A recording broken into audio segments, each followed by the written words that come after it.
बिस्मिल्लाहिर्रहमानिर्रहीम अस्सलाम वालेकुम। इब्राहिम एग्रो स्पेशलिस्ट के चैनल पर तमाम काश्तकार भाइयों को खुश आमदीद।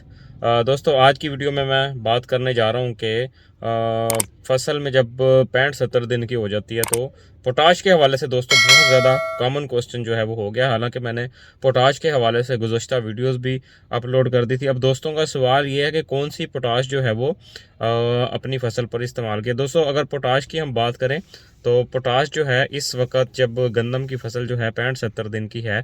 या कुछ इलाकों में गोब के ऊपर जो है ना वो पहुंच चुकी है, इस दौरान जो दोस्तों वो है ना पोटाश की जो है वो पौधे की ज़रूरत जो है ना वो बढ़ जाती है, या फिर पौधा इस स्टेज पर जो है ना वो पोटाश की डिमांड करता है। तो अगर दोस्तों इस सूरत हाल में हम पोटाश की कमी आने देंगे, बिलखसूस जो कलराठे रकबे हैं जहाँ पर सोडियम टॉक्सिसिटी या सोडियम क्लोराइड की जो है वो कंसंट्रेशन ज़्यादा है, सोडियम कार्बोनेट ज़्यादा है, कालकेरियस कलराठे रकबे हैं दोस्तों, वहाँ पर जो है ना वो पोटाश का बहुत ज़्यादा मसला आ जाता है। जो ज़रख़ेज़ ज़मीनें हैं, नॉर्मल ज़मीनें दोस्तों, वहाँ पर अगर नहरी पानी लगता है तो पोटाश की कुछ हद तक कमी जो है ना वो पूरी हो जाती है। लेकिन जो हमारे कलराठे रकबे हैं, शोर ज़्यादा रकबे हैं, वहाँ पर दोस्तों पोटाश जो है वो दूसरे आइंस के साथ जो है ना वो फिक्स हो जाता है, जिसकी वजह से वो फसल में दस्तयाब नहीं हो पाता, और पौधे का भी जो वो पोटाश है वो रिवर्स ऑस्मोसिस के प्रोसेस से दोस्तों जो है ना वो ज़मीन के अंदर जो है ना वो जाना शुरू हो जाता है, जिसका नतीजा ये निकलता है दानों का साइज़, दानों की भराई जो है वो इनकम्प्लीट रह जाती है। तो बिलखसूस दोस्तों कलराठे रकबे हैं, शोर ज़्यादा रकबे हैं और बारानी रकबे बिलखसूस जो दोस्तों वहाँ पर अगर आप फोरियर एप्लीकेशन पोटाश की करेंगे, यानी कि ऊपर से पोटाश का स्प्रे करेंगे, क्योंकि दोस्तों अब हमारे पास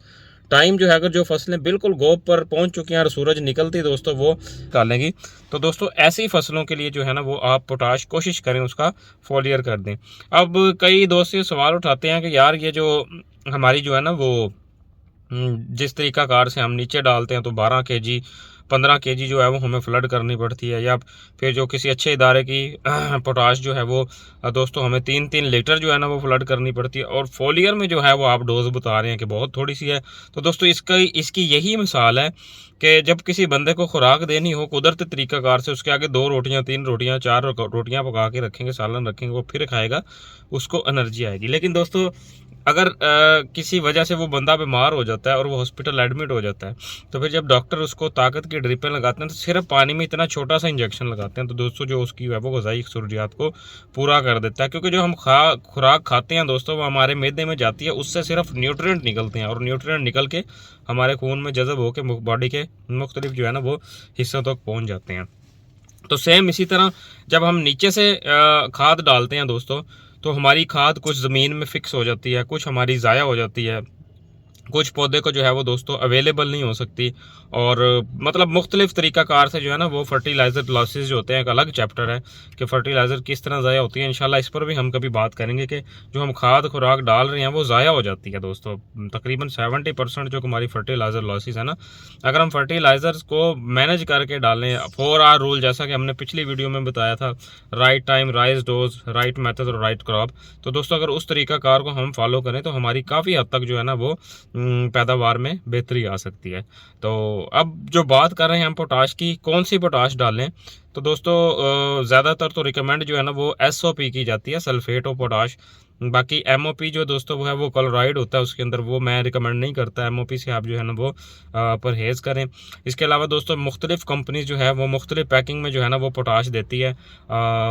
1 लीटर की पैकिंग होती है, लिक्विड पोटाश होती है, और उसके अलावा कुछ जो है वो पाउडर फॉर्म में पोटाश होती है, 10-12 kg का थोड़ा होता है। लेकिन दोस्तों यहाँ पर आपने एक ख्याल करना है कि जब आप वो पोटाश खरीद रहे हैं, अब ये नहीं होता कि हर पोटाश जो भी SOP है वो आप उठा के उसको फोलियर स्प्रे करना शुरू कर दें दोस्तों, बिल्कुल ऐसा नहीं होता। जिस कंपनी के आप वो पोटाश खरीद रहे हैं या जिस कंपनी की वो आप SOP खरीद रहे हैं दोस्तों, कम से कम उस कंपनी के जो वो हैं टेक्निकल पर्सन हैं उनसे मशवरा ज़रूर करें। आया कि ये जो पोटाश है वो फोलियर एप्लीकेशन के लिए डिज़ाइन भी की गई है। फार्मूला तो सब लोग बता रहे हैं जी, आप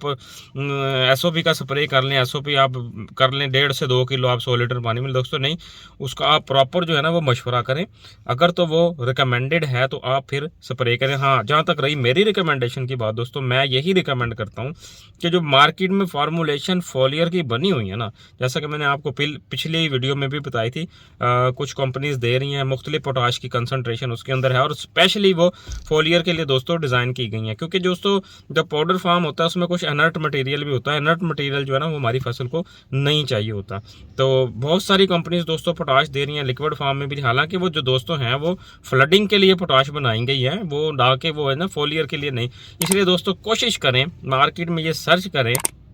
या फिर गूगल आप करें, क्योंकि कुछ जो हैं वो हदायत की वजह से मैं मुख्तलिफ़ कंपनीज़ के नाम प्रमोशन नहीं कर सकता। तो लेकिन दोस्तों आप सर्च करें, अच्छी जो फोलियर पोटाश होती है ना वो आप तलाश करके उनका करें,